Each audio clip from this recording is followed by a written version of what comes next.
Welcome in to Four Downs with Landon Tangwall. This is a new series that I am starting where we are going to be taking a look at a current Penn State football player's film. We're going to have guests ranging from current Penn State football players, lettermen, and on the field experts. Come with me while I give you a behind the scenes look at Penn State football.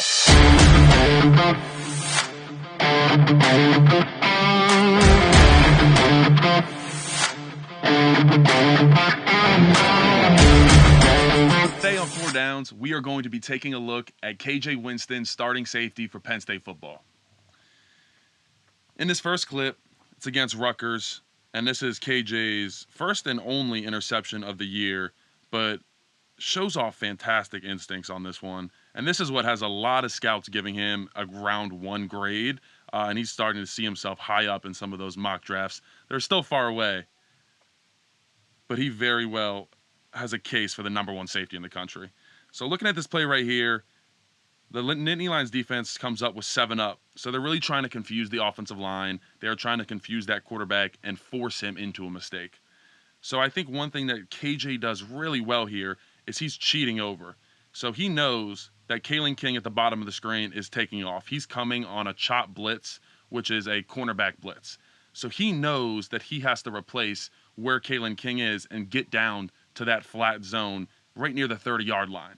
He's responsible for that. So he does a great job cheating over, and then as soon as that ball snaps, he takes off, and he's reading the quarterback's eyes the entire way. He breaks on the ball. The quarterback floats it just a little too much, and KJ is able to make a fantastic play. Looking at the 7-up defense, that's really interesting. And like I said, this confuses a lot of offensive linemen and quarterbacks. It's really difficult. I've went out against it many of times. Manny Diaz is an absolute mastermind with it. So Abdul Carter's dropping back into that kind of middle zone. And then you kind of see KJ is just in fantastic position to make a play on this ball. He is all the way in front of number 29, and the quarterback really laid it out there and let KJ take it.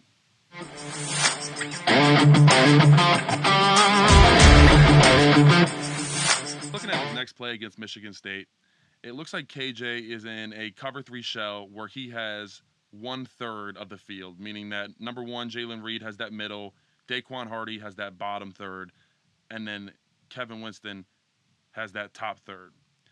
So what's really interesting here is you see the play action fake by the quarterback and the running back. It's really good. It gets a lot of the guys to bite, and KJ comes down, and he kind of stops himself at that 29-yard line, and he finally sees that quarterback is dropping. So he's already beat.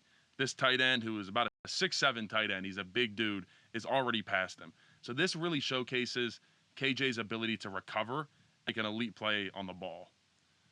So we'll go to the end zone view right here to really show the recovery that KJ had on this. So he was completely beat. And one thing that I really like to see is KJ watching those hands. Any elite defensive back has the ability to watch those wide receivers' hands, and as soon as they go up, you see KJ's hand, boom, come up right there, and the receiver even catches it. He brings it down, and KJ fights through, rips the ball out. That is fantastic, and you see Coach Franklin come in with the butt smack. Classic right there.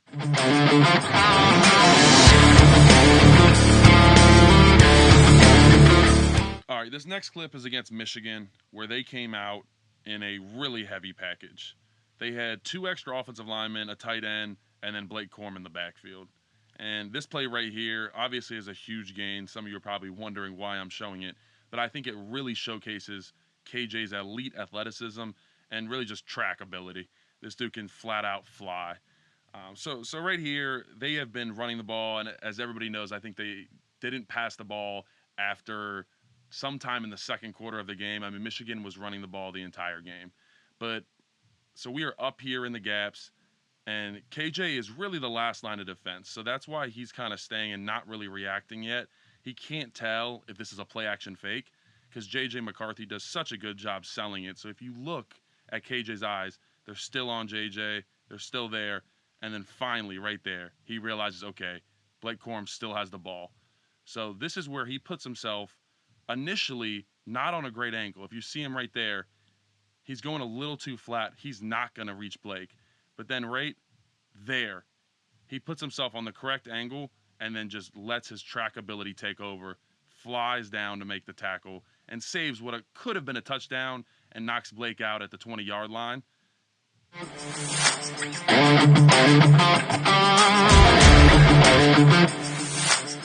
right, this last clip is KJ against Michigan State, and I think this clip best showcases his ability to be really disruptive around the line of scrimmage. KJ looks like he's absolutely shot out of a cannon here, and I think this is where GMs really start to rave about his natural instincts of just understanding where the ball is going to go. I think this definitely is a credit to the film study and the work that KJ puts in. But looking at the play initially here, starts with a 4-down front, and then they shift down to a 5-man front. Curtis Jacobs shifts from that same linebacker position down to defensive end, meaning that KJ now has to come down and fill that gap. They need someone in the middle of the field. But as soon as the ball snaps, the quarterback catches, turns out to that running back on that little bubble route, and throws it. So, but KJ has great instincts. He is watching number 12's eyes the entire way. So he is broken on that ball before 12 has even thrown it. You watch him right here. He's starting to bring the ball back. KJ's taking off. And he is down in that flat in a second. Boom, ready to make a TFL. Gets up, celebrates with a teammate. Let's look at it from the back end zone view. This is where you get a really good look of his eyes right on 12. And as soon as he starts to bring it back, KJ sees and knows exactly where he's going. Takes off. Makes a fantastic play. Celebrates. KJ Winston had an absolutely phenomenal sophomore year campaign. You could see why GMs are touting him as a first-round draft pick and most likely the best safety in this draft class. When I think of KJ, 3 words come to mind for me. Instincts, long, and he's an athlete. He showcased all of that on this film, his ability to play from all the way back 30 yards off the ball, get all the way down there into the flats, make TFLs, be really disruptive, and make life hard for a quarterback. KJ Winston looks like the best safety in all of college football.